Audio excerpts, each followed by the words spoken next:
Welcome to the SEO.co Search Engine Optimization Podcast. Digital marketing essentials and next level tactics. From offsite and on-site optimization to persuasive selling and everything in between. You'll learn actionable tips on what it takes to outright and outrank your competition. Now, here's your host, Timothy Carter.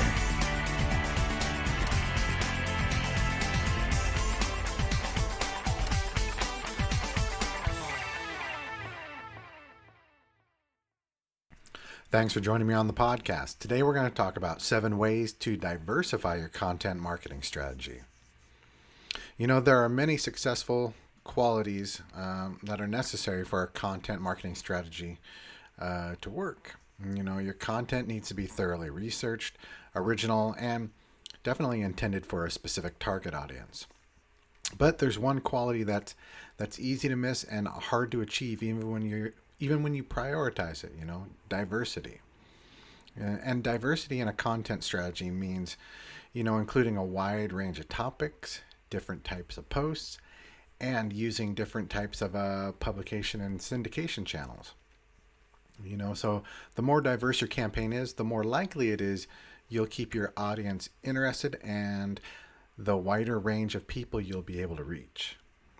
Now, the problem with the diversity requires, that out-of-the-box thinking, breaking from your routines and stepping out of your comfort zone. It also requires, delicate balancing with the consistency of your brand's material, which is just as important. Fortunately, there's a handful, of easy ways you can, diversify your strategy without, disrupting the rhythm and routine you've already established. Number 1 would be include some more non-blog content. Your website conceivably is a big place and you can make it as big as you want. Instead of relegating all your content to the blog, or in whatever form you choose, start developing new content for other sections of your site. For example, instead of writing 5 blog posts that answer different questions commonly asked by your user base, consider writing up a detailed FAQ page that answers all of them. So instead of writing up a few detailed tutorials on how to use your products, create a dedicated interactive tutorials page. You can go back and write similar smaller blog posts to present the information in a different light too. So you're able to maximize and multiply your content there and build additional exposure. Number 2, start developing infographics. Infographics aren't quite as powerful as they used to be because users have grown accustomed to seeing them frequently in their news feeds over the years.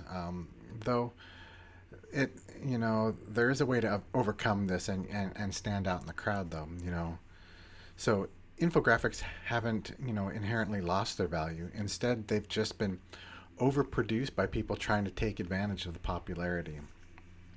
Find an interesting, unique topic that people actually care about and put the time and effort necessary into making that piece. Do this on a super occasional basis and you'll attract more of the visual learner crowds, not to mention making your blog feed seem more interesting, and it creates additional opportunities for link building and pitching your idea and your infographic. Number 3 would be produce a video at least once a month. Obviously videos are super popular online and they're going to continue to be popular, with TikTok and Instagram and all the other options available on Facebook even. They continue to make, all the social channels continue to make, additions to video viewing easier, and recording is just as easy. So, if you're worried about the time and effort it costs to produce a professional video, totally relax. Remember that you likely have a video camera right in your phone, and not all company videos need to be produced on a Hollywood budget. Sometimes the simple act of talking to an audience through a camera is more than enough to get your message across and diversify your strategy at the same time. So aim to do this at least once a month. Number 4, start a podcast or interview series. Audio content is nearly as valuable as video content, especially if it's offered in a downloadable format so people can listen to it on the go, like this podcast. So definitely consider starting up a podcast with maybe special guests or an interview series or a hybrid of both. Whatever you choose, be sure to invite other influencers in your industry. Doing so will instantly expand your audience and improve your appeal. Plus, your guests will likely share and promote that post as well. Number 5, experiment with shorter and longer content. Don't keep writing the same medium-length blog posts. Consider experimenting with a handful of short snippet articles, or go the other direction by producing a large-scale white paper or ebook. Your blog feed would look boring if it's just an endless pattern of identically formatted posts. So liven it up with shorter and longer pieces. Number 6, reach out to one new publication channel per week. Getting on a new site, is an instant gateway to a new segment of your audience and possibly a slightly new angle on the content you produce. So make it a point to reach out to at least one new potential publisher, every week. You won't always get accepted, especially in the first few months of this strategy as you build your reputation. But you should get at least 1 or 2 new recurring opportunities per month to extend your reach. And then number 7, get different people writing, and really it's one of the most impactful because you can introduce more writers to your stream of content. You can hire more writers or content freelancers, but you don't even have to spend money to get fresh content from unique minds. You can ask around the office and recruit people from other departments to contribute a post or two, or even better, you can hold an open call for guest posters. There's never a shortage of people willing to write for free on a site to get a little extra visibility. New writers means new ideas, new angles, and a richer stream of content. Consistency and diversity may seem like opposite qualities, but they can exist in harmony as long as you prioritize them.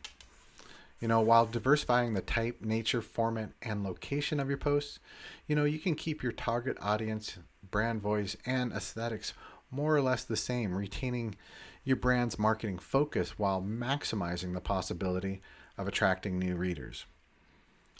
Put these diversity tips to use in your own content strategy, and if you need help putting everything together, don't be afraid to contact us here at SEO.co.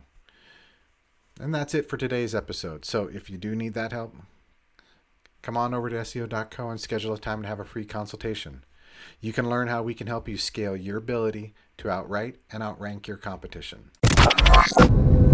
Thank you for joining us on the SEO.co podcast. We appreciate your time. Be sure to rate, review, and subscribe to the show and visit SEO.co for more resources based on today's topic, as well as access to more podcast episodes to help you improve your site's long-term SEO success.